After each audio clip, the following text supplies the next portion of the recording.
सभी प्रथम पीयूसी के हिंदी विषय लिए विद्यार्थियों को फिर एक बार मुनीर अहमद का स्वागत है। हम लगातार क्लासेस कंटिन्यूएशन में हैं, क्लासेस लेकर जा रहे हैं आपको। तो आज हम गद्य भाग में स्थित बिंदा नामक चैप्टर नंबर 4 इसका अध्ययन करेंगे। और बिंदा के लेखिका है, लेखक लेखिका अनिलिंग रूप। लेखिका है महादेवी वर्मा। महादेवी वर्मा आधुनिक लेखिका कहा जाता है, छायावाद की, जैसे जयशंकर प्रसाद और सूर्यकांत त्रिपाठी निराला, महादेवी वर्मा, ये सब छायावादी काव्य के एक प्रसिद्ध लेखिका है। छायावादी करता है जो आंखों देखा वर्णन करना। सिंपली मैं आपको समझाऊंगा।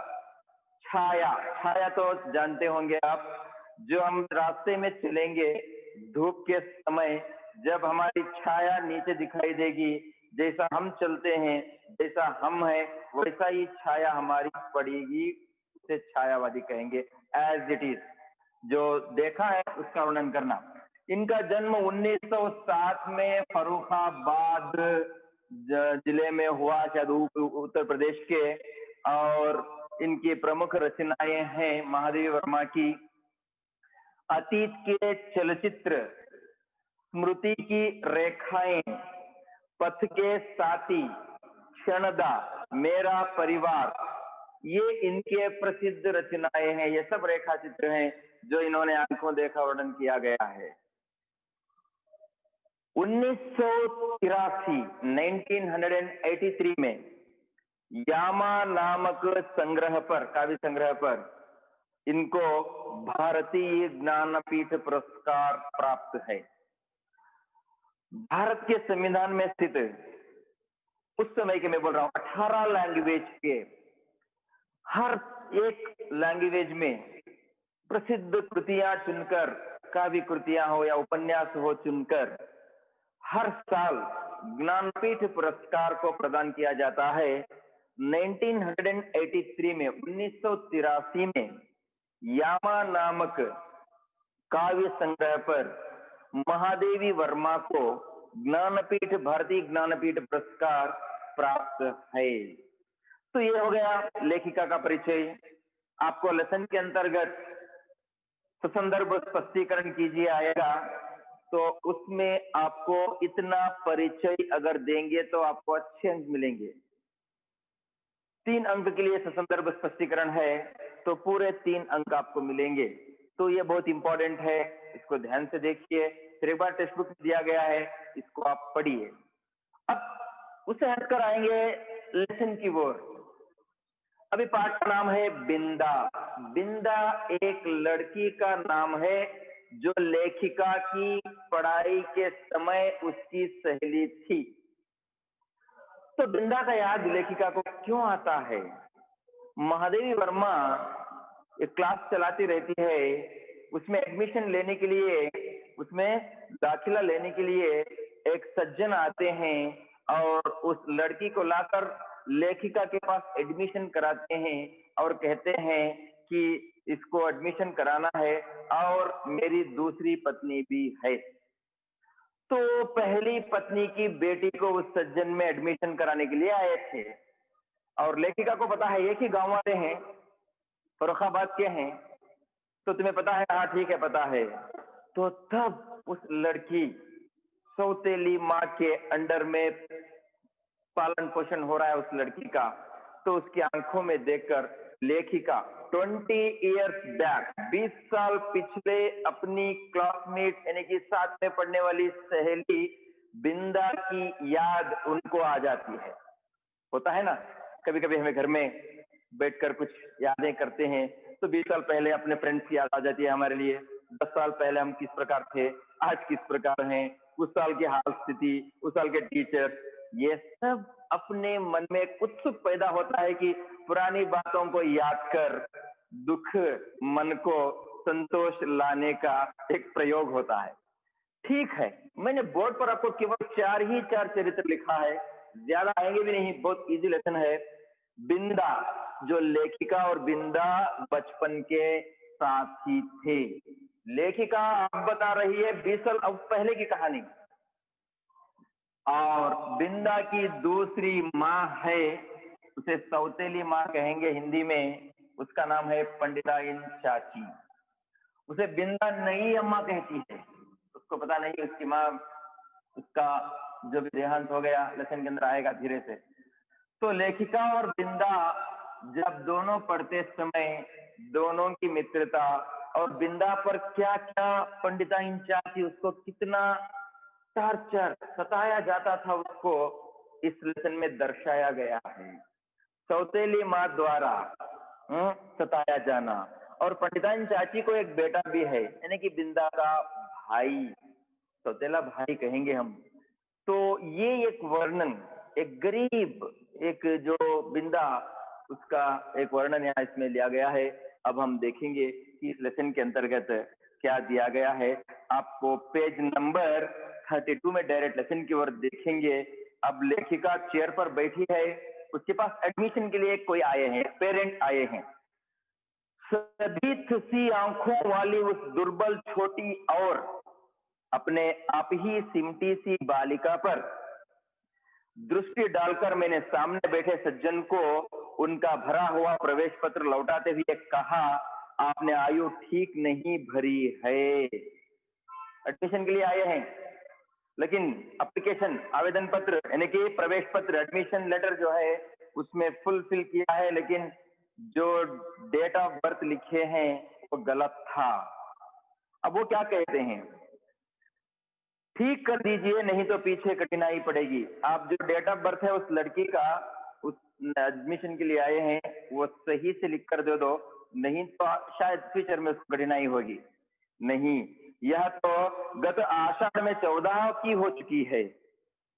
वो सज्जन क्या कह रहे हैं, आषाढ़, और वो टैली करना है 14 साल पिछले, आषाढ़ का महीना कौन सा, 14 साल पिछले का ईयर कौन सा था, आषाढ़ का महीना या अगस्त है, सितंबर है, ये देखकर डालना है। पहले क्या किया जाता था एडमिशन में कि पुराने गांव में डेट ऑफ बर्थ नहीं मिलता था, आजकल मिल जाएगा।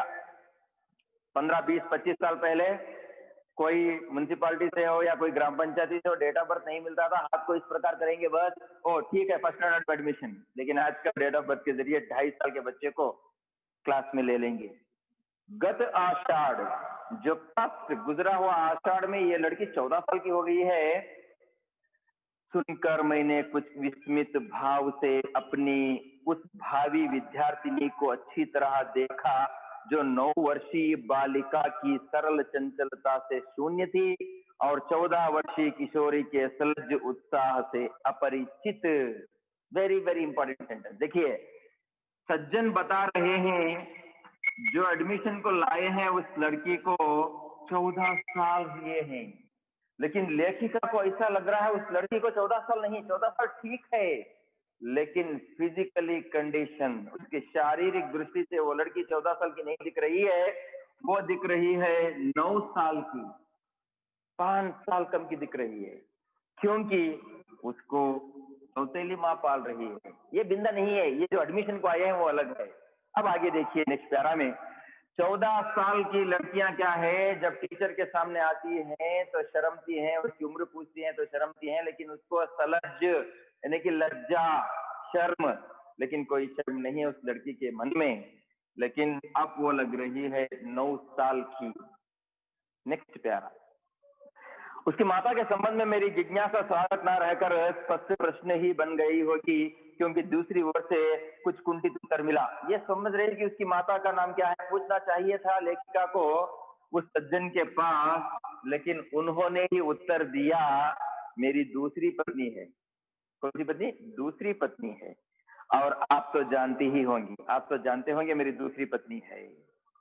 और उनके वाक्य को आध सुना ही छोड़कर मेरा मन स्मृतियों की चित्रशाला में 2 युगों से अधिक समय की धूल के नीचे दबे बिंदा या बिंदेश्वरी के धुंधले चित्र पर उंगली रखकर कहने लगा, ज्ञात है, कहने लगा ज्ञात है, अवश्य ज्ञात है। इसका मन कहने लगा ज्ञात है, अवश्य ज्ञात है। सज्जन कहे दूसरी पत्नी है। अब दो युगों से पुराना स्मृतियां याद आती है। सिनेमाओं में देखे होंगे आप लोग, सीरियल में देखे होंगे, और अपने निजी जीवन में देखे होंगे कि हम 20 साल पिछले सोचते हैं। अब यहाँ जो एडमिशन को आई है वो बिंदा नहीं है, महादेवी वर्मा के पास सज्जन एडमिशन के लिए लाए हैं, एडमिशन करा दिए। माता के बारे में लेखिका ने नहीं पूछा, फिर भी वो सज्जन ने ही बोल दिया कि मेरी दूसरी पत्नी है, सेकंड वाइफ है। तो पहली पत्नी की मृत्यु हुई। अब लेखिका पिछले 20 साल जाती है, उसका नाम है बिंदा या बिंदेश्वरी। बिंदा या बिंदेश्वरी की याद में चली जाती है, जो उसके साथ पढ़ रही थी। अब लेखिका टीचर बन गई, लेखिका बन गई। अब जाएंगे, अब इसको मैं मिटा देता हूं, इसमें कोई हम कंफ्यूजन में नहीं लेंगे। बाकी का बचा हुआ उस पार्ट पर ही आगे लेसन कंटिन्यू करेंगे। पैराग्राफ नंबर 3 पेज नंबर 32 में देखिए, बिंदा मेरी उस समय की बाल सखी थी। बाल्य सखा, बाल्य सखी, सखा सखी, सखा पुल्लिंग, सखी स्त्रीलिंग। जब मैंने जीवन और मृत्यु का अमिट अंतर जान नहीं पाया था। दोनों बचपन के साथी थे, महादेवी वर्मा और बिंदा। महादेवी वर्मा और बिंदा जो हैं, दोनों बचपन के साथी थे, जो एक साथ पढ़ते थे, एक गांव में एक ही आमने सामने खेल कूदा करते थे। नेक्स्ट, उसने अपने नाना और दादी के स्वर्ग गमन की चर्चा सुनकर मैं बहुत गंभीर मुख और अत्रास्त भाव से घर भर की सूचना दे चुकी थी कि जब मेरा सिर कपड़े रखने की अलमारी को छूने लगेगा, तब मैं निश्चय ही एक बार उनको देखने जाऊंगी। इस समय में, बचपन में, जब 5 या 6 साल के रहते हैं बच्चे, उनके दादा या नाना या किसी की मृत्यु हो गई, तो लोग क्या, कहाँ गए दादा, वो तो भगवान के पास गए हैं। तब क्या कहेंगे, वो जो भगवान के पास जाने के बाद जब तक अलमारी तक होगी तो शायद उसको पकड़ पाएंगे, उनको नीचे लाएंगे। ये एक कॉन्सेप्ट बच्चों को समझाने के लिए माता पिता कह देते हैं कि वो तो ईश्वर के भगवान के पास गए हैं, वहां बहुत अच्छे हैं, स्वर्ग में है, सब कुछ कहानियां बोलकर बच्चों को खामोश कर देते हैं। ना मेरे इस पुष्प संकल्प का विरोध करने की किसी को इच्छा हुई, और ना मैंने एक बार मरकर कभी ना लौट सकने का नियम जाना। मरने वाले दोबारा लौट कर नहीं आते, ये नियम पता ही नहीं रहता बच्चों को। आ जाएंगे, ईद पर आ जाएंगे, कभी फेस्टिवल पर आ जाएंगे, इस प्रकार की भावनाएं बताकर बच्चों को चुप रखा देते हैं। तो तब लेखिका को यह पता नहीं था कि उसके नाना और दादा का देहांत होने के बाद फिर वह रिपीट आते हैं, ये उम्मीद थी, लेकिन नहीं आते, ये पता नहीं था। ऐसी दशा में छोटे छोटे असमर्थ बच्चों को छोड़कर मर जाने वाली माँ की कल्पना मेरी बुद्धि में कहाँ ठहरती। छोटे छोटे बच्चों को, 2 साल, 3 साल, 5 साल के बच्चों को छोड़कर माताएं कभी अपने हेल्दी अनहेल्दी के वजह से मर जाते हैं, कभी दूसरे कारण से मर जाते हैं। तो उनके बच्चों की हालात, उनकी समस्या कौन देखने वाले हैं। चलो लोग, रिश्तेदार 2-4 दिन, 5 दिन, 1 साल तक, बस बाद में अपने आप में मशगूल हो जाएंगे, अनाथ बच्चों को कोई नहीं देखेंगे। लेखिका सोच रही है कि बिंदा को छोड़कर उसकी माँ मर गई थी बचपन में, उसकी हालत का वर्णन आगे देखिए। मेरा संसार का अनुभव भी बहुत संक्षिप्त सा था। बचपन में किसको पता होता है संसार, दुनिया कैसी है, क्या हो रहा है, दुख क्या, सुख क्या, कौन जानते हैं, कौन भी नहीं जानते थे। अज्ञान अवस्था में से मेरा साथ देने वाली सफेद कुत्ती सीढ़ियों के नीचे वाली अंधेरी कोठरी में आंख मूंद पड़े रहने वाले बच्चों की इतनी सतर्क पहरेदार हो उठती थी कि उसका गुर्राना मेरी सारी ममता भरी मैत्री पर पानी फेर देता था। कुत्ती का मतलब है डॉग, नाई, हिंड नाई, मरी हाकिदे। स्टेयरकेस के नीचे है लेखिका के घर के पास। लेखिका जब बचपन की बाल्य थी, छोटी थी, तो कोई आ जाए या लेखिका ही उसके पास चले जाए तो घबराती, क्योंकि वो अपने बच्चों की हिफाजत करती थी कुतिया। लेकिन इतना प्यार करती है उन बच्चों की, इतना हिफाजत करती है वो कुतिया, तो असली बच्चों को छोड़कर मां मर जाए तो कौन देखेगा उसकी हालत। माँ इतना प्यार करती है अपने बच्चों को, अगर माँ ही मर जाए तो बच्चे अनाथ हो जाएंगे, उनका हाल तो बेहाल हो जाएगा। और ये देखिए, भूरी पूसी भी अपने चूहे जैसे निस्सहाय बच्चों को तीखे पहिने दांतों में और इसी कोमलता से दबाकर कभी लाती कभी ले जाती थी कि उनके कहीं एक दांत भी ना चुप पाता था। सबसे पहले कुतिया नाई तन्न मरिगलನ್ನ ಯಾವ ರೀತಿ साकुते। दूसरा पूसी, पूसी का अर्थ है बिल्ली। बिल्ली भी अपने बच्चों को 7 घर चेंज करती है, एक घर से दूसरे घर ले जाती है। इस प्रकार अपने दांतों से उनके गर्दनों को प्रेस दबा कर ले जाती है ताकि उन बच्चों को थोड़ा भी मार्क नहीं होता, थोड़ा भी घाव नहीं होता, इस प्रकार वो ले जाती है बिल्ली। This is the second example. ये जो प्राणी हैं ये अपने बच्चों की हिफाजत इस तरह अच्छा कर रहे हैं, अगर मां मर जाए तो बच्चों की हालत क्या होगी। नेक्स्ट वन, ऊपर की छत के कोने पर कबूतरों का और बड़ी तस्वीर के पीछे गौरैया का जो घोंसला था उसमें खुली हुई छोटी छोटी चोंचों और उनमें सावधान से भरे जाने जाते दानों और कीड़े मकोड़ों को भी मैं अनेक बार देखती थी। Page number 33। नेक्स्ट एग्जाम्पल, कबूतर, अनदर वन गौरैया। समझ में आ गया, कबूतर, पिजन, गौरैया, स्पैरो, ये भी अपने बच्चों को घोंसले में किस प्रकार पालते हैं। नंबर 1 कुतिया, 2 बिल्ली, तीसरा कबूतर, चौथा स्पैरो, गौरैया। ये भी अपने छोटे छोटे बच्चों को बाहर उड़कर जाकर आहार चुनकर लाकर उन बच्चों को पालन पोषण करते हैं। तो इंसान अगर कुतिया मर जाए, बिल्ली मर जाए, कबूतर मर जाए, गौरैया या स्पैरो मर जाए तो उनके बच्चों की हालत क्या होगी। कोई दूसरे प्राणी आकर उसे उठाकर ले जाएंगे, खा जाएंगे। जो घर में पालन पोषण करने वाली कुतिया ही अपने घर वाले गए तो उसके पास, उसके बच्चों के पास गुर्राती है वो। लेखिका ये सोच रही है। आगे देखिए, और एक दो एग्जाम्पल हैं, उसके बाद लेसन कंटिन्यू होगा। बछिया को हटाते हुए ही रंबा रंबा कर घर भर को यह दुखद समाचार सुनाने वाली अपनी श्यामा गाय की व्याकुलता भी मुझसे छिपी ना थी। श्यामा एक गाय का नाम है। 1 2 3 4 और 5 पशु पक्षी और प्राणी। श्यामा गाय, उसके बछड़े को ले जाकर दूध पिलाने के बाद कहीं और बांध दिया जाए तो श्यामा गाय भी बहुत रंभा रंभा कर याद करती है अपने बच्चा दूर होने पर। अगर सामने दिख जाए तो कोई समस्या नहीं, गाय को भी अपने बछड़ों से।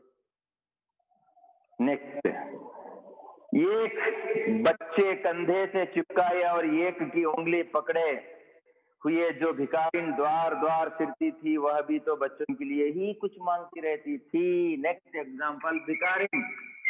एक भिखारिन जो है वो भी बच्चे को, छोटे बच्चे को, उसके अंग पर पूरा वस्त्र भी नहीं, उसे ले जाकर घर घर लोग दुत्कारते हैं भिखारियां घर पर आने पर। कुछ लोग दे देते हैं, कुछ लोग गालियां देकर भेजते हैं।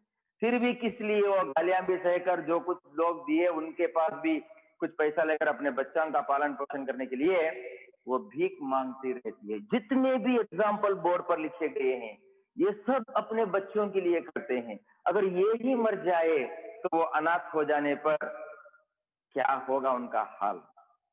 नेक्स्ट, अतः मैंने निश्चित रूप से समझ लिया था कि संसार का सारा कारोबार बच्चों को खिलाने पिलाने सुलाने आदि के लिए ही हो रहा है और इस महत्वपूर्ण कर्तव्य में भूल ना होने देने का काम मां नामधारी जीवों को सौंप गया है। बच्चों को पालन पोषण, उनके कपड़े धोने के लिए, उनके स्कूल भेजने के लिए, ये सब पिताजी तो बिजी रहते हैं। ये पूरा कारण एक नामधारी, एक नाम दिया गया है, उसका नाम है माँ। Only mother can do this one. दूसरे कोई नहीं कर सकते, केवल माँ ही कर सकती है। तो इतने एग्जाम्पल देने के बाद लेखिका अब पॉइंट पर आती है। इसके अंतर्गत आपको बहुत सारे प्रश्न भी उठते हैं। हम आगे जाएंगे पेज नंबर 33, उसमें फर्स्ट प्यारा। और बिंदा के भी तो माँ थी जिन्हें हम पंडिताइन चाची और बिंदा नई अम्मा कहती थी। मोहल्ले वाले उसको पंडिताइन चाची कहते थे और बिंदा जो है नई अम्मा कहती थी, अपने पिता की दूसरी पत्नी पंडिताइन चाची। बिंदा की मां नहीं है यहाँ, बिंदा अनाथ है। अब देखिए आगे, उसका रूप देखिए। वे अपनी गोरी मोटी देह को रंगीन साड़ी से सजे कसे चारपाई पर बैठकर फूले गाल और चिपटी सी नाक के दोनों ओर नीले कांच के बटन सी चमकती हुई आंखों से युक्त मोहन को तेल मलती रहती थी। मोहन लेंगे अब। मोहन जो है इनका बेटा है। मोहन पंडिताइन चाची का बेटा, बिंदा सौतेली माँ। अब देखिए उसका रूप रंग देखिए। गोरी मोटी रंगीन साड़ी कलर की साड़ी से सजे कसे चारपाई पर बैठी, एक कॉट पर बैठी हुई, फूले गाल, इतने मोटे मोटे गाल और चिपटी सी नाक, नाक अंदर धस चुकी है, दोनों ओर नीले कांच के बटन सी चमकती आंखी, बटन की तरह आंखें चमक रही हैं, शाइनिंग। मोहन को तेल लगाते रहती है हमेशा, काम नहीं करती, पूरा काम बिंदा से कराती है पंडिताइन चाची। उनकी विशेष कारीगरी से संवारी पाटियों के बीच में लाल स्याही की मोटी लकीर सा सिंदूर, उनिंदी सी आंखों में काले डोरे के समान लगने वाला काजल, क्या क्या है, पट्टी पट्टियां और सिंदूर और काजल आंखों में, चमकीला कर्णफुल, यहाँ गले की माला, नगदार रंग बिरंगी चूड़ियां, अच्छे अच्छे कलरफुल बैंगल्स, घुंघरूदार बिछुए, पांव की उंगली के, पांव की उंगली का एक गहना, उसे घुंघरूदार बिछुए कहते हैं। मुझे बहुत भाते थे। महादेवी वर्मा को बहुत अच्छा लगता था पंडिताइन चाची को देखकर। महादेवी वर्मा अलग है, पंडिताइन चाची बिंदा की दूसरी माँ है, क्योंकि यह सब अलंकार उन्हें गुड़िया की समानता दे देते थे। पंडिताइन चाची इस प्रकार श्रृंगार करके रहती थी, इस प्रकार सज धज कर रहती थी, गुड़िया की समानता, एक डॉल की तरह दिखती थी वो। नेक्स्ट प्यारा, यह सब तो ठीक था, ये सब ठीक है, सुंदर है, अच्छे कपड़े पहनती है, ड्रेसिंग है, इट्स ओके, लेकिन पर उसका व्यवहार विचित्र सा जान पता था। बट उसका जो कैरेक्टर है, चरित्र व्यवहार, मतलब किस प्रकार उसको बिहेव करना है, वो अच्छा नहीं था। सर्दी के दिनों में जब हमें धूप निकलने पर जगाया जाता था, गर्म पानी से हाथ मुंह धुलाकर मोजे, जूते और ऊनी कपड़ों से सजाया जाता था और मना मना कर गुनगुना दूध पिलाया जाता था, तब पड़ोस के घर में पंडिताइन चाची का स्वर उच्च से उच्चतर होता रहता था। सर्दी के दिनों में हम क्या करते हैं, महादेवी वर्मा को उनके माता पिता उड़ाकर सुलाते थे, जब धूप निकलती तब उठाते थे, गर्म पानी दिया जाता था, ऊनी कपड़े, उलन के कपड़े पहनाया जाता था, लेकिन धीरे से उठने के लिए कहा जाता था। लेकिन बिंदा को इस प्रकार नहीं। बिंदा को पंडिताइन चाची मार मार कर ठंड में उठाती, सवेरे मोहन को दूध गर्म करने के लिए कहती, आंगन में झाड़ू मारने के लिए कहती, घर के बर्तन धोने के लिए कहती। इसलिए अब देखिए, यदि उस गर्जन तर्जन का कोई अर्थ समझ में ना आता तो मैं उसे श्यामा के रंबाने के समान स्नेह का प्रदर्शन भी समझ सकती थी, परंतु उसकी शब्दावली परिचित होने के कारण ही कुछ उलझन पैदा करने वाली थी। ये कौन सा शब्द आ रहा है? शायद हमारे गाय पुकार रही होगी, श्यामा गाय का नाम, लेकिन ये शब्द कहां से आ रहे थे? पड़ोस में रहने वाले पंडिताइन चाची की आवाज। किस प्रकार गालियां देती थी बिंदा को, देखिए। उठती है क्या आऊं, गुर्राना, आर्डर करना, बेग एद्देಳ್ತಿ हो ಇಲ್ಲ नाने पर लो, बैल से दीदे क्या निकाल रही है? बैल देखे ना, उसके मोटे मोटे दीदे, दीदे मतलब ये आंख के, उस प्रकार क्यों निकाल रही हो तुम? जल्दी उठो और आ जाओ, अपना काम करो। मोहन का दूध कब गर्म होगा? अभी सोई है। लेकिन ठंड के समय में दूसरे घरों में बच्चे सोया करते थे, लेकिन बिंदा को कोई स्कूल नहीं, कोई काम नहीं, स्वयं उठकर काम करना था। पंडिताइन चाची का बेटा जो है मोहन, उसका दूध गर्म हुआ या नहीं, गालियां देती थी। आज अभागी मरती भी नहीं, सौतेली माँ गालियां दे रही है, अभागी मरती भी नहीं, हमारे जान पर आकर बैठी है। आदि वाक्यों में जो कठोरता की धारा बहती रहती थी, उसे मेरा अबोध मन भी जान ही लेता था। बहुत सारी कठोरता की धारा बहती रहती थी, यानी कि पूरा कठोरता, यानी कि गालियां देना, सॉफ्ट नहीं, हार्डली, हार्डली कैरेक्टर जो है, ये महादेवी वर्मा को धीरे धीरे पता चलता रहा। बिंदा को कितना सताया जा रहा है, कितना उसको सताया जा रहा है, ये धीरे धीरे उसको पता चला। नेक्स्ट प्यारा, पेज नंबर 33 में लास्ट प्यारा देखिए। कभी कभी जब मैं ऊपर की छत पर जाकर उस घर की कथा समझने का प्रयास करती, तब मुझे मैले धोती लपेटे हुए बिंदा ही आंगन से चौके तक फिरकनी सी नाची दिखाई देती। फिरकनी, इसको रखेंगे। देखिए, कभी कभी महादेवी वर्मा जब बचपन में थी, बाल्य में, तब अपनी छत पर, अपने आरसीसी पर जाकर देखती, झांक कर देखती, तो नीचे बिंदा उसके घर के सामने काम करती दिखाई देती। फिरकनी एक प्रकार का खिलौना जो फिरता है, यहाँ छोड़ देंगे तो वहां से यहाँ, यहाँ से वहां, इस प्रकार चक्री मारता है, राउंड मारता है, उसे फिरकनी कहते हैं। तो वो खिलौने की तरह जाकर कपड़े सूखने भाना, और पंडिताइन चाची पुकारी, अंदर दूध गर्म करने के लिए जाना, और वहां से गालियां दी, बाहर आंगन में पानी झाड़ू मारने के लिए आ जाना। ये फिरकनी इस प्रकार बिंदा काम करती नजर आती थी। कभी कभी महादेव वर्मा ऊपर छत पर चढ़कर देखने से, अपनी सहेली है वो, और इसे मिलने के लिए भी नहीं कहा जाता था, बंद कर दिया जाता था। उसका कभी झाड़ू देना, पेज टर्न करो, पेज नंबर 34, चलो में बंधु गुड़सोद। कभी आग जलाना, ठंड में आग जलाना या पानी गर्म कराना। कभी आंगन के नल से कलसी में पानी लाना, कलसी मतलब बिंद के पाठ, उसमें पानी लाना। कभी नई अम्मा को दूध का कटोरा देने जाना। मुझे बाजीगर के तमाशा जैसा लगता था, क्योंकि मेरे लिए तो वे सब कार्य असंभव से थे। ಏನೇನ್ ಕೆಲಸ ಮಾಡ್ತಾ ಇದ್ಲು, किस काम में तल्लीन थी वो? झाड़ू मारना, कभी आग जलाना, ಬೆಂಕಿ ಹಾಕ್ಬೇಕು, ಬಿಸಿನೀರು ಕಾಯಿಸಬೇಕು, आंगन के नल से पानी लाना, घर के अंदर लाना, नई अम्मा को दूध का कटोरा ले जाकर देना, ये सब काम बार बार करती रहती थी। ये देखकर महादेवी वर्मा सोचती है, दिस इज इम्पॉसिबल, असंभव, मेरे हाथ से नहीं होता। वो बिंदा क्यों कर रही है काम, पता नहीं। पर जब उस विस्मित कर देने वाले कौतुक की अपेक्षा कर पंडिताइन चाची का कठोर स्वर गूंजने लगता, उतना काम करने पर भी पंडिताइन चाची बिंदा को फिर भी ऊंची आवाज से पुकारी जाती थी, फिर भी ऊंची आवाज से उसको बुलाया करती थी, जिसमें कभी कभी पंडित जी की घुड़की का फुट भी रहता था। पंडिताइन चाची के साथ पंडित जी भी उसको गालियां देते, दोनों मिलाकर गालियां देते, उसको बहुत सताते। पिताजी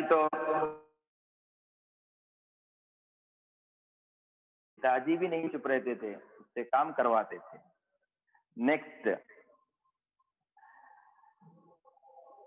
जिसकी सुशीलता का उदाहरण देकर मेरे नटखटपन को रोका जाता था, वही बिंदा घर में चुपके चुपके कौन सा नटखटपन करती रहती थी।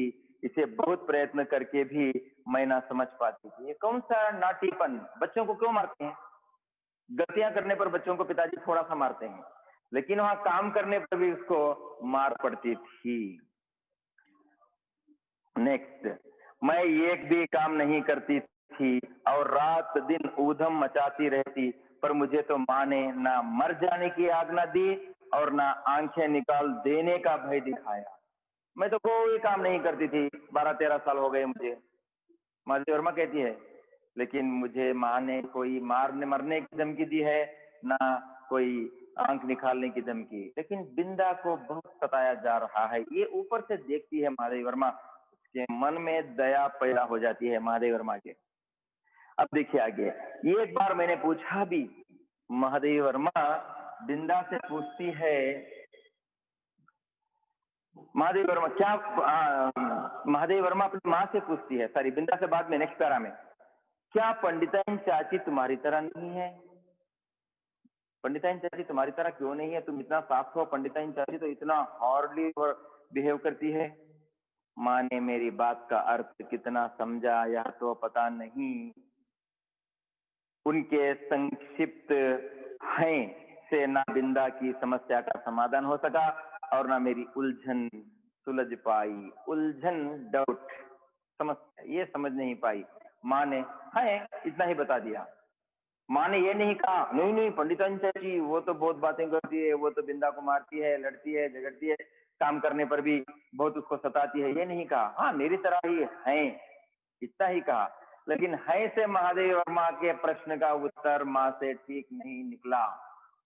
नेक्स्ट प्यारा, अब डायरेक्टली बिंदा की ओर। बिंदा मुझसे कुछ बड़ी ही रही होगी, क्लासमेट्स में 2 महीने 3 महीने 5 महीने 6 महीने इस प्रकार बड़े छोटे होते हैं, लेकिन बिंदा बड़ी है।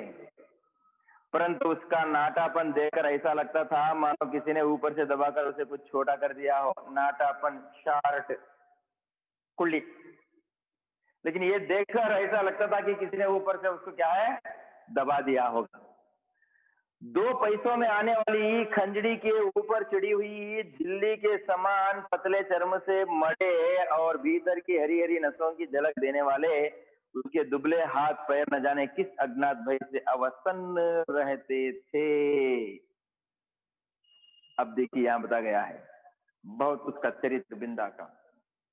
2 रुपये में मिलने वाली खंजड़ी, खंजड़ी करता है डफली, देखे होंगे, बजाते हैं म्यूजिक कहीं जात्रों में, फिल्मों में, या कहीं मेला वगैरह होता है वहां। तो उस पर क्या होता है, बस लेफ्ट में देखेंगे तो मोटी दिखती है, इधर देखेंगे तो उसका स्किन जो होता है बहुत दुबला पतला होता है। तो उस प्रकार खंजड़ी पर नाचने वाली की तरह वो दिखाई देती थी, इतनी दुबली पतली थी। और हाथ पैर तो इतने वीक थे, कांटे की तरह था। और महादेव वर्मा कहता है कि कभी कभी अज्ञात कुछ भी मालूम नहीं की तरह अवसन्न, अवसन्न करता है उदास, हमेशा उदास रहती थी। क्लास में आने पर या मोहल्ले में मिलने पर, आमना सामना होने पर हमेशा उदास रहती थी। उसकी सौतेली माँ द्वारा सताया गया हालात देखने पर तो हमेशा वो उदास रहती थी, टेंशन में रहती थी। कहीं से कुछ आहट होते ही उसका विचित्र रूप से चौंक पड़ना और पंडिताइन चाची का स्वर कान में पड़ते ही उसके सारे शरीर का थरथरा उठना मेरे विस्मय को बढ़ा ही नहीं देता था, प्रत्युत्तर उसे भय में बदल देता था। कहीं साथ में बैठकर बातें कर रहे थे महादेव वर्मा और बिंदा।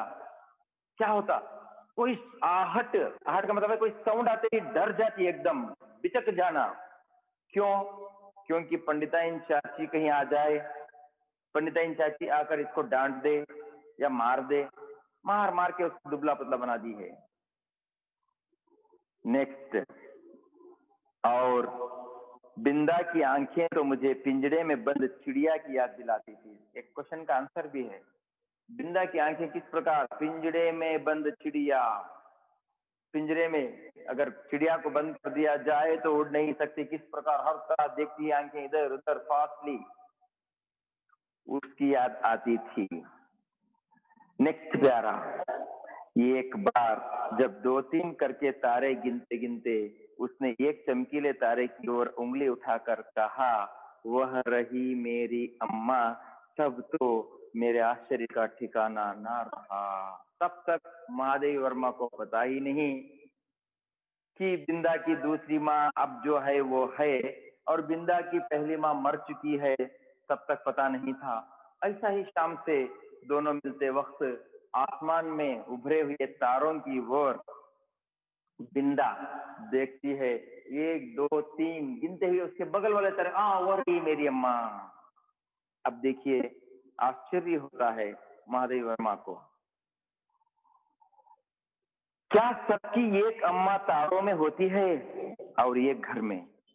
पूछने पर बिंदा ने अपने ज्ञान कोश में से कुछ कण मुझे दिए और तब मैंने समझा कि जिस अम्मा को ईश्वर बुला लेता है वह तारा बनकर ऊपर से बच्चों को देखती रहती है और जो बहुत सज धज से घर में आती है वह बिंदा की नई अम्मा जैसी होती है। मेरी बुद्धि सहज ही पराजय स्वीकार करना नहीं जानती, इसी से मैंने सोचकर कहा, तुम नई अम्मा को पुरानी अम्मा क्यों नहीं कहती? फिर वे ना नहीं रहेंगी और ना डांटेंगी। आप समझ में आया? जब मर जाती है अम्मा या माता, तो वह जाकर तारों में घुस जाती है, तारे की तरह ऐड होते जाते हैं, जमा होते जाते हैं। तो तब थोड़ा सा समझ में आया, और उसके ज्ञान कोश से, बिंदा के ज्ञान कोश से महादेवी वर्मा को उसने बताया, मेरी पहली माँ जो है वो मर चुकी है, और लोगों ने मुझे बताया है वो मरने के बाद वो ऊपर तारों में रहती है। तो वो उत्साह है। और समझने के बाद महादेव वर्मा ने बिंदा को बताया, तुम नई अम्मा को ही पुरानी अम्मा कहो, तब नई अम्मा तुझे ना याद आएगी, या पुरानी जो नई अम्मा जो है वो तुझे कुछ भी मारेगी नहीं, डांटेगी नहीं। नेक्स्ट पैरा, पेज नंबर 35, ऊपर से थर्ड लाइन। बिंदा को मेरा उपाय कुछ जंचा नहीं। समझ में नहीं आया बिंदा को? क्या समझ में नहीं आया? तुम पुरानी अम्मा क्यों नहीं कहती? नई अम्मा को पुरानी अम्मा कहो, पंडिताइन चाची को पुरानी माँ कहो, तब तुम्हें कोई नई अम्मा नहीं रहेगी, वो पुरानी होगी और तुम्हें डांटेगी नहीं। ये समझ में नहीं आया उसको, क्योंकि वह तो अपनी पुरानी अम्मा को खुली पालकी से लेटकर जाते और नई को बंद पालकी में बैठकर आते देख चुकी थी। अतः किसी को भी पदच्युत करना उसके लिए कठिन था। देखिए, पुरानी अम्मा को खुली पालकी में, उसका मृतदेह, मर गई, बच्चों को पता नहीं, माँ मर गई, समझा कर ले जाएंगे, फिर आएगी, फिर आएगी, लाएगी। जब पुरानी अम्मा को खुली पालकी में लेकर गए, खुली पालकी का मतलब डेड बॉडी जो स्मशान को लेकर गए, नई अम्मा को बंद पालकी में लेकर आए, उसको गांव को लाने तक ओपन नहीं किया, घर के अंदर उसको ओपन करके अंदर लाया गया।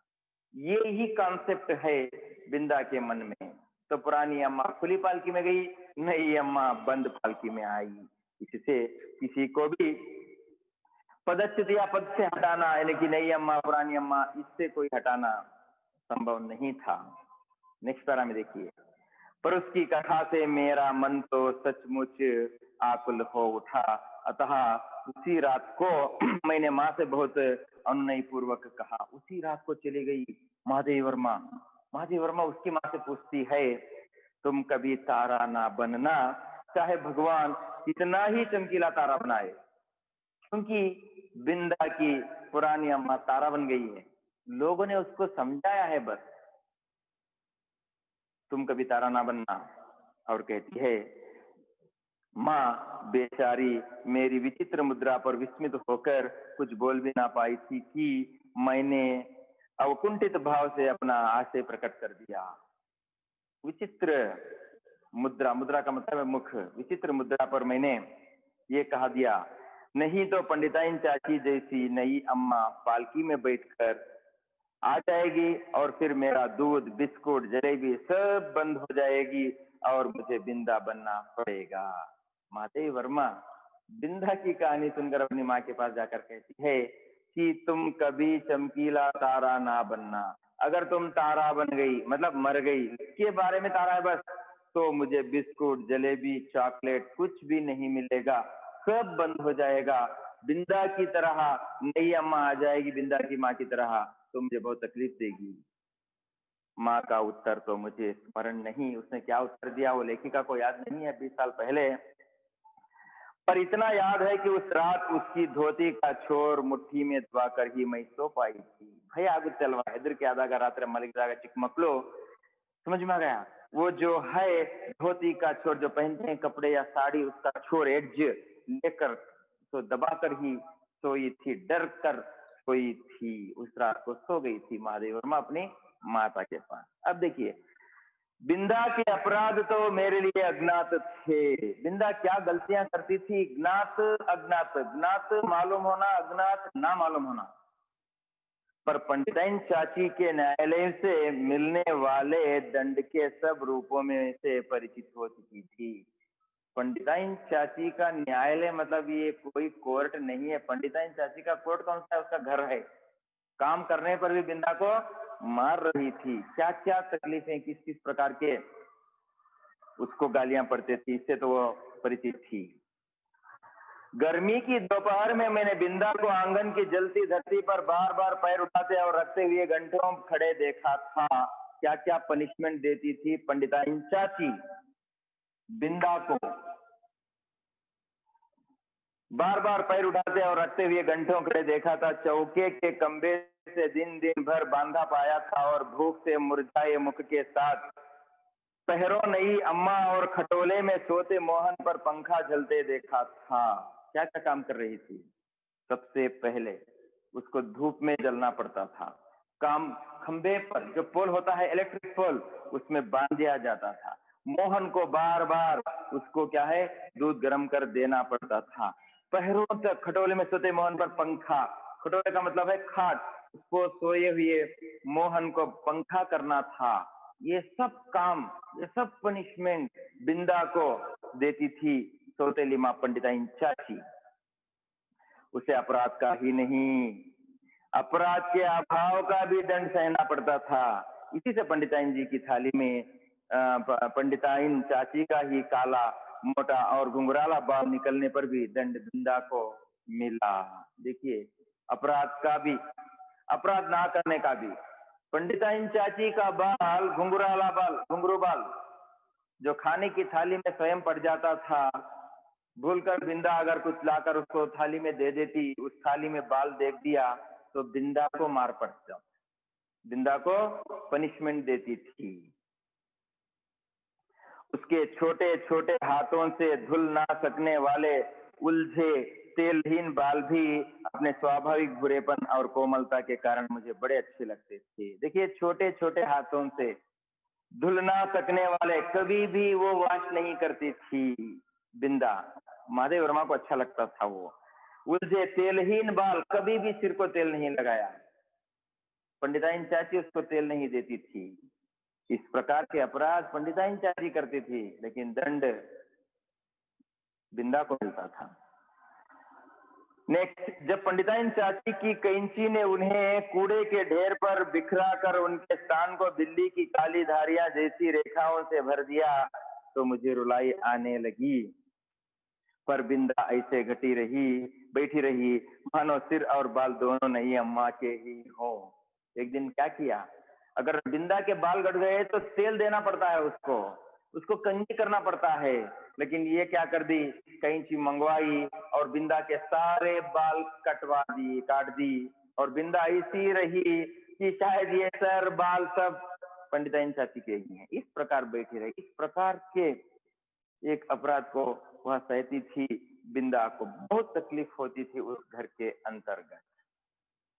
और एक दिन याद आता है, चूल्हे पर से चढ़ाया दूध उफना जा रहा था। बिंदा ने नन्हे नन्हे हाथों से दूध की पतीली उतारी अवश्य, पर यह उसकी उंगलियों से छूटकर गिर पड़ी। पतीली मतलब बोल, जो गर्म हो रहा था दूध, झाड़ दी तो क्या हो गया, बिना कपड़े के दूध उबल रहा था, उफान यानी कि उबल रहा था, हाल की बरसात तो उसे निकाली और गिर गई नीचे। खौलते दूध से जले पैरों के साथ दरवाजे पर खड़ी बिंदा का रोना देख मैं तो हतबुद्धि सी हो गई। ये महादेव वर्मा ने ऊपर से देख लिया और बाहर खड़े होकर गरम गरम दूध बिंदा के पैरों पर गिर गया, हाथ पर गिर गया। इतना रोई, इतना रोई, उसको कोई ट्रीटमेंट ही नहीं दी पंडिताइन चाची। अब क्या करती है, पंडिताइन चाची से कहकर वह दवा क्यों नहीं लगवा देती, यह समझना मेरे लिए कठिन था। पंडिताइन चाची को बताकर दवा क्यों नहीं लगा दी, ये समझना उसके लिए बहुत मुश्किल था। उस पर जब बिंदा मेरा हाथ अपने जोर से धड़कते हुए हृदय से लगाकर कहीं छिपा देने की आवश्यकता बताने लगी, तब तो मेरे लिए सब कुछ रहस्यमय हो उठा। क्या होगा, बिंदा हाथ अपने जोर से धड़कते हृदय को लगाकर कहीं छिपा देने की आवश्यकता बताने लगी, तो क्यों छिपाती है, क्यों डरती है, वो महादेव वर्मा को बताई तो तब उसको एहसास हुआ वो शायद सौतेली माँ इसको कुछ भी करने के लिए नहीं देती। अब देखिए, उसे मैं अपने घर में खींच लाई अवश्य, फोर्सफुली घर जाकर खींच कर लाती है अपनी सहेली को। महादेव वर्मा बिंदा को अपने घर ले आती है, पर ना ऊपर के खंड में माँ के पास ले जा सकी और न छिपने का स्थान खोज सकी। इतने में दीवारें लांग कर आने वाली पंडिताइन चाची के उग्र स्वर ने भय से हमारी दिशाएं रूंध दी। इसी से हड़बड़ाहट में हम दोनों उस कोठरी में जा घुसी जिसमें गाय के लिए घास भरी जाती थी। वंदिना कड़कन बरतड़े तन्ना स्नेहितेन्ना, लेकिन माँ के पास भी नहीं ले गई।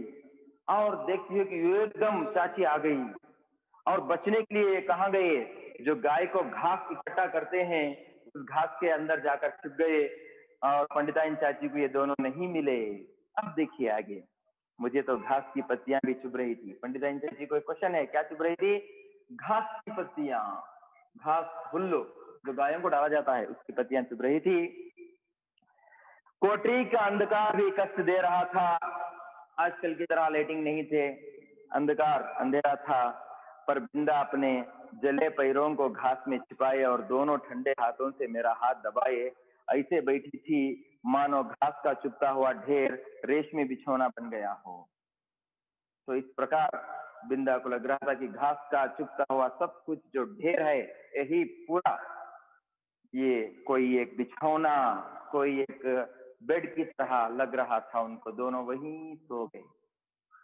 मैं तो शायद सो गई थी, क्योंकि जब घास निकालने के लिए आया हुआ गोपी इस अभूतपूर्व दृश्य की घोषणा करने के लिए कोलाहल मचाने लगा, तब मैंने आंखें मलते हुए पूछा, क्या सवेरा हो गया? बिंदा और महादेव वर्मा दोनों वहीं सो गए थे घास के पास। जब घास डालने के लिए गोपी उनके घर का काम वाला आ गया नौकर, तो देखता है मचाने, ओ यहाँ दोनों यहाँ छिपे हैं, यहाँ बैठे हैं। तो देखिए वो सवेरा हो गया। नेक्स्ट प्यारा, माँ ने बिंदा के पैरों पर तिल का तेल और चूने का पानी लगाकर जब अपने विशेष संदेशवाहक के साथ उसे घर भिजवा दिया, तब उसकी क्या दशा हुई यह बताना कठिन है। पर इतना तो मैं जानती हूँ कि पंडिताइन चाची के न्याय विधान में ना क्षमा का स्थान था, ना अपील का अधिकार। सारी रात माँ ने उसको तिल का तेल लगाया, एल्डिना ऑयल, वो जो दर्द मिटाने के लिए, क्योंकि दूध उबल कर उसके पैरों पर गिर गया था। तो लेखिका महादेवी वर्मा की माँ ने उसको थोड़ा ट्रीटमेंट किया और सवेरे भेज कर दिया। लेकिन शायद घर जाने पर पंडिताइन चाची उस बिंदा को किस प्रकार हर्ट किया होगा, किस प्रकार पनिशमेंट दिया होगा, ये तो नहीं जानती। लेकिन महादेवी वर्मा इतना जानती है कि पंडिताइन चाची के न्यायालय में कोई दंड का यानी कि क्षमा का, सॉरी का स्थान नहीं है। प्यारा, फिर कुछ दिनों तक मैंने बिंदा को घर आंगन में काम करते नहीं देखा। सुमार दिन कल मेरे बिंदा को नहीं देखा महादेवी वर्मा ने। उसके घर जाने से माँ ने मुझे रोक दिया था, पर वे प्रायः कुछ अंगूर और सेब लेकर वहां से आती थी। माँ ने महादेवी वर्मा को भेजने के लिए इनकार कर दिया, लेकिन कभी कभी अंगूर वगैरह देकर आती थी।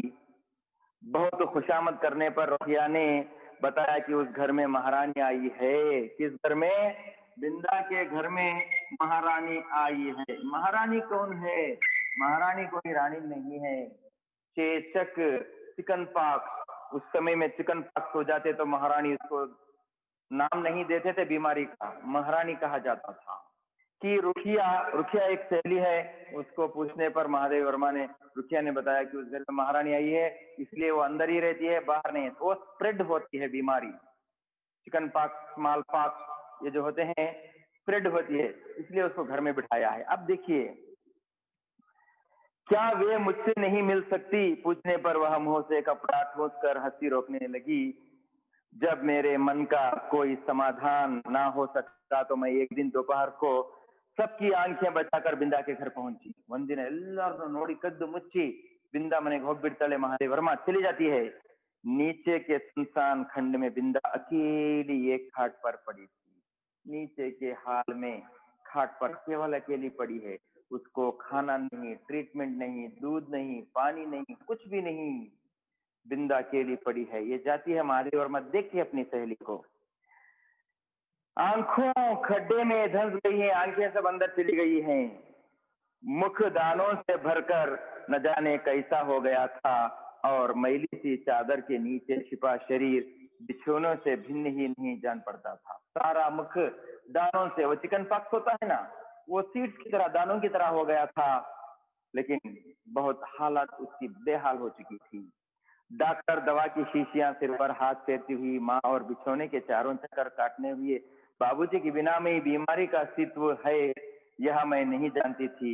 इसी से उस अकेली बिंदा के पास खड़ी होकर मैं चकित सी चारों ओर देखती रह गई। जाकर देखती है, अगर बिंदा की बीमारी आ गई तो, बुखार आ गई तो डॉक्टर आते हैं, माँ बाप सब देते हैं, लेकिन उस लड़की के पास बिना डॉक्टर बिना दवाइयां कुछ भी नहीं है, सिंपली पड़ी है। यह देखकर इसको आश्चर्य हुआ। बिंदा ने ही कुछ संकेत और कुछ अस्पष्ट शब्द में बताया कि नई अम्मा मोहन के साथ ऊपर के खंड में रहती है, शायद चेचक के डर से। नई अम्मा जो है, मैं यहाँ नीचे के खंड में, नीचे हाल में हूँ, मेरी नई अम्मा ऊपर के खंड में है, क्योंकि मेरी बीमारी मोहन को क्यों आ जाए। सवेरे शाम बरौनी आकर उसका काम कर जाती है। बरौनी नौकरानी आती है, कुछ इसका काम करती है और चली जाती है। फिर तो बिंदा को देखना संभव ना हो सका, क्योंकि मेरे इस आज्ञा उल्लंघन से माँ बहुत चिंतित हो उठी थी। बिना बताए माँ चली गई थी। ये माँ को बिना बताए महादेव वर्मा वहां चली गई थी, और आने के बाद आज्ञा का उल्लंघन किया था। उन्हें ऑर्डर किया था कि महादेव वर्मा की माँ ने कि तुम नहीं जाना, तो फिर भी चली गई थी सहेली को देखने के लिए।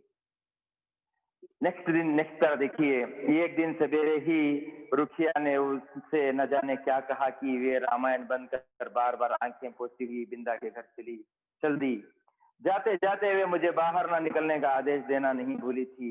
इसी से इधर उधर से झांक कर देखना आवश्यक हो गया। रुखिया ने रुखिया जो है महादेव वर्मा की सहेली ने महादेव वर्मा की माँ से कहा कि कुछ उस घर में हालात खराब है, यानी कि बिंदा की मृत्यु हो गई है। तो माँ ने दरवाजा बंद करके चली गई, लेकिन मुझे ऑर्डर देकर गई कि तुम बाहर मत आना। रुखिया मेरे लिए त्रिकालदर्शी से कम ना थी, परंतु वह विशेष अनुनय विनय के बिना कुछ बताती ही नहीं थी, और उसने अनुनय विनय करना मेरे आत्मसम्मान के विरुद्ध पड़ता था। विशेष अनुनय विनय यानी कि बहुत फोर्सफुली उसको पूछना, विनय कर लेना, यानी कि उसके पास पूछने के बाद वो बताती नहीं थी, और बताना महादेव वर्मा का कोई ये भी चरित्र भी नहीं था। अतः खिड़की से झांककर मैं बिंदा के दरवाजे पर जमा हुए आदमियों के अतिरिक्त और कुछ न देख सकी, और इस प्रकार की भीड़ से विवाह और बारात का जो संबंध है उसी में जानती थी। झांककर देखिए खिड़की से ही दूर से महादेव वर्मा अपनी बिंदा को, सहेली को, कि लोग जमे हुए हैं। लोग क्यों जमते हैं घर के सामने? कि कोई शादी विवाह होता होगा। अब ये क्या एक्सपेक्ट करती है? तब क्या उस घर में विवाह हो रहा है? और हो रहा है तो किसका? आदि प्रश्न मेरी बुद्धि की परीक्षा लेने लगे। महादेव वर्मा सोचते किसका विवाह हो रहा है? पंडित जी का विवाह तो तब होगा जब दूसरी पंडिताइन चाची भी मरकर तारा बन जाएगी, और बैठ ना सकने वाले मोहन का विवाह संभव नहीं। यही सोच विचार कर मैं इस परिणाम तक पहुंची कि बिंदा का विवाह हो रहा है और उसने मुझे बुलाया तक नहीं।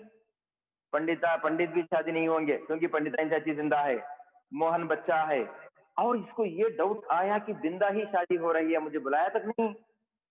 इस अचित्य अपमान से अगाहत मेरा मन सब बुढ़ियों को साक्षी बनाकर बिंदा को किसी भी शुभ कार्य में ना बुलाने की प्रतीक्षा करने लगा। जब मेरे घर में अच्छे काम होते हैं, मेरी शादी होती है, मेरे घर में कोई उत्सव होता है, मुझको नहीं बुलाऊंगी, ये कहने लगा महादेव वर्मा के मन में। लेकिन बिंदा की हालत देखिए। नेक्स्ट पैरा में हम खत्म कर देंगे आज इस क्लास को।